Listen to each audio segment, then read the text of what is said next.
Hello and welcome again. I'm Jo Gakonga from ELTtraining.com, and this video is all about keeping them interested. This talk really is based very much on something that I heard Penny talk about a long time ago, 2009, at the IATEFL conference. So I give her full credit for all these really nice ideas. Thank you. She's a brilliant writer and speaker, so if you get the chance to see her speak, I definitely recommend it. She's also got an interesting webinar at the moment, if you're a member of IATEFL, on their website, which is about using higher order thinking skills. So, moving on. Keeping interest is a really important part of teaching, I would assert. And you may think, well, why? You may not think why, you might think that's really obvious, but in case you're thinking why, this really, I think, is why. So learning a language is just a really long road. You know, whatever captions you might see for language courses that you can learn a language in 5 days, you can't. It takes a really long time to achieve a reasonable degree of fluency, and it's a lot of effort. So I think, you really want to try to ensure that learners are interested throughout their lessons to continue to motivate them, really. This guy, whose name I'm not even going to try and pronounce, talks a lot about flow, which is that state of mind where you're completely focused on what you're doing, time seems to disappear. Now, if we can try to engage people in that way in language classes, I think that is really the ideal. It's not always going to happen, of course, but I think that's what we need to aim towards, is to get people so engrossed and so interested that they are completely focused. So before we go on any further, I suppose it's worth actually thinking about what is interest.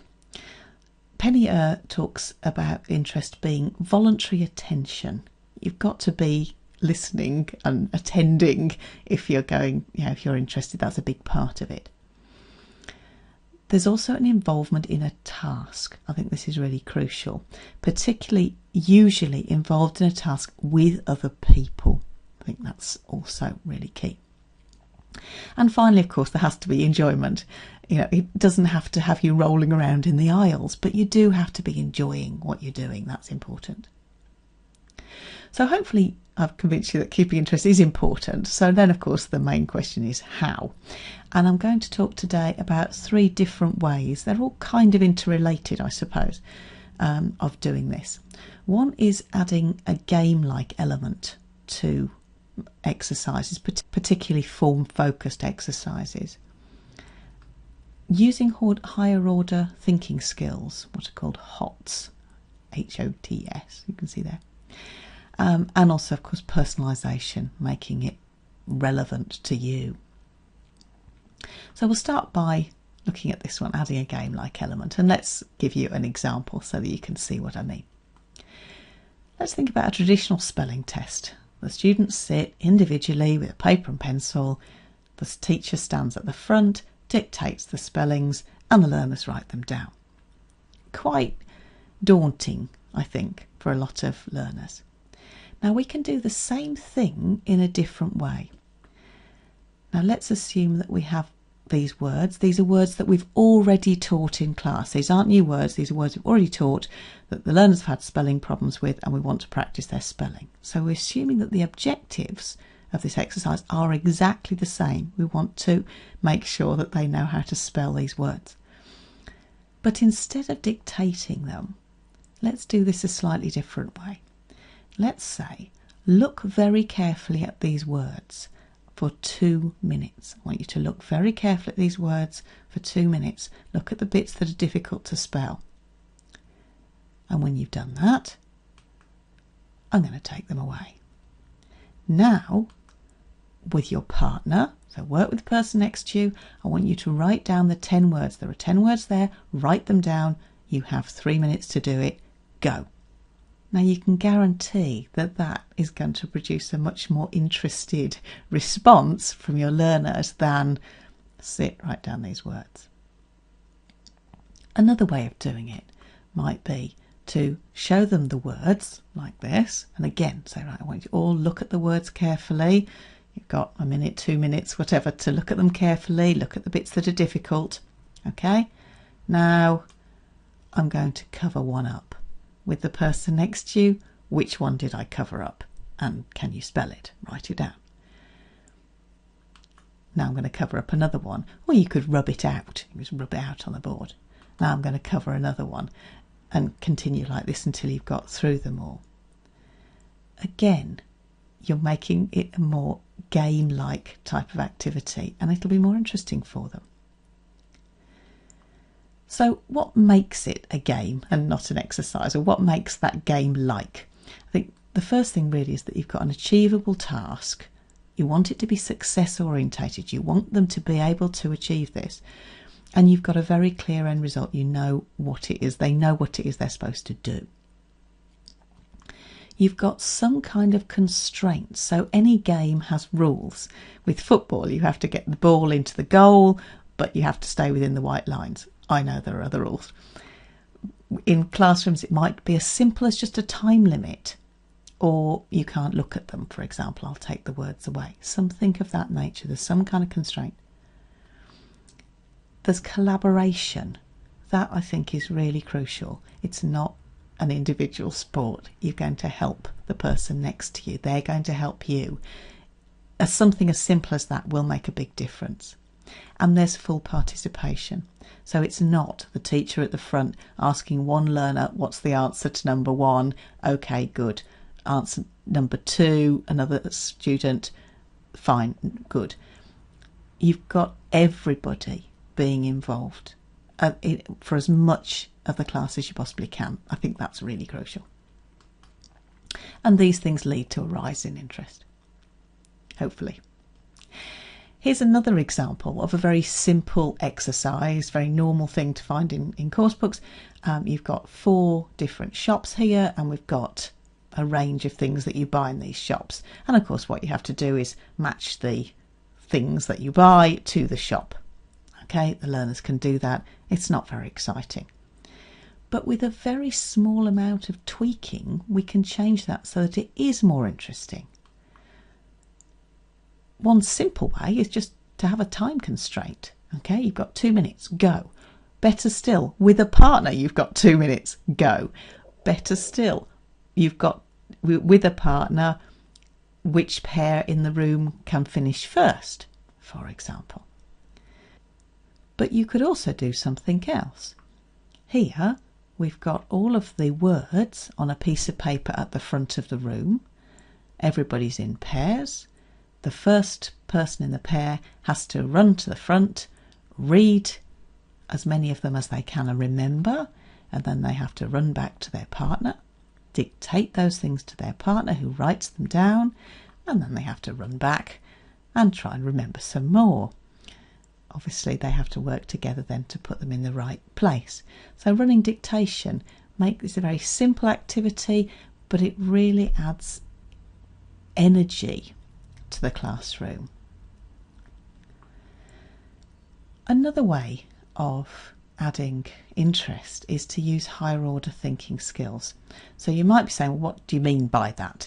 The most sort of common taxonomy of this is Bloom's. That's the most well known, and he talks about remembering, understanding being lower order thinking skills. So just understanding things is not difficult, but evaluating and creating, analysing, evaluating, creating, these are the higher order skills. These are the things which take more brain power, if you like, and using more brain power tends to be interesting.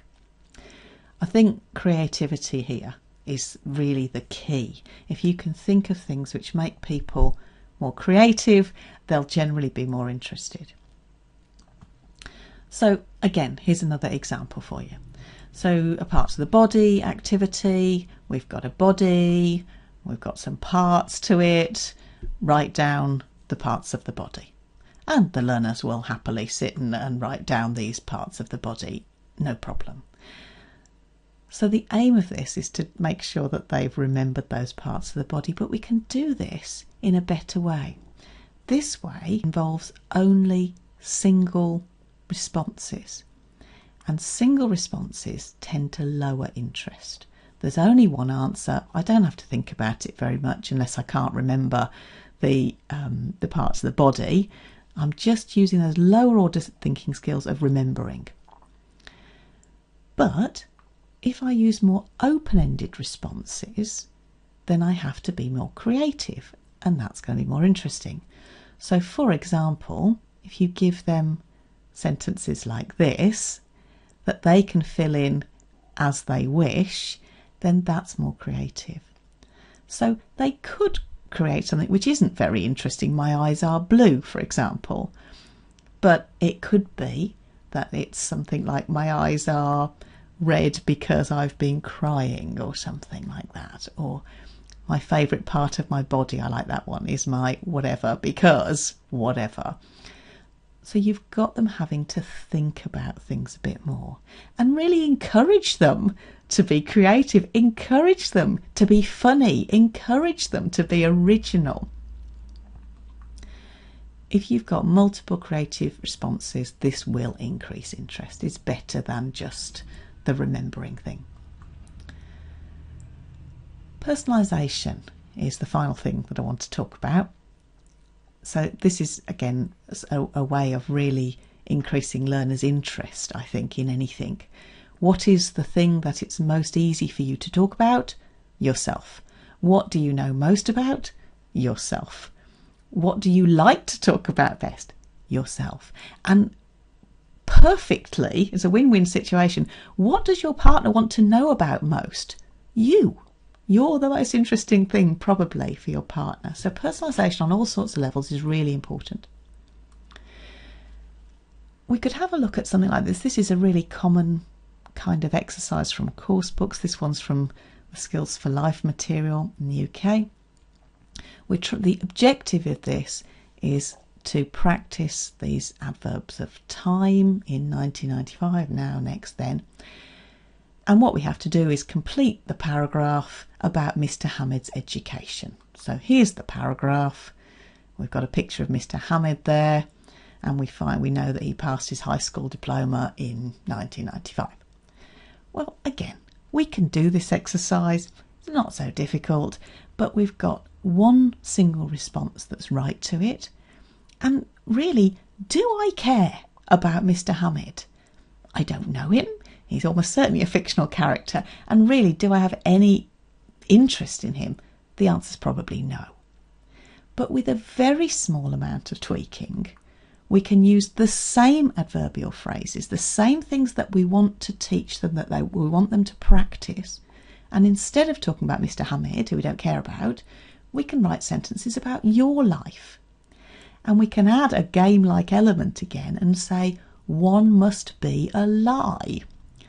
So in this case, it's more personalised. They've got that game-like element of one must be a lie.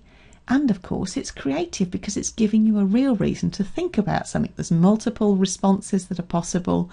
So for all these reasons, this is much more interesting. The other thing with something like this is that once you've personalised it, you've then got a real proper reason to communicate with another person and tell them. So I've got a reason to use these phrases, these adverbs that I'm trying to remember. I've got a reason to use them to tell you about my life. My partner's got a real reason to listen because they're listening for which one's the lie. And it's perfectly possible to do this with several partners because obviously they'll all have different stories and different lies. So you've got a real possibility for full participation and lots of communication, real communication there. So this will increase interest.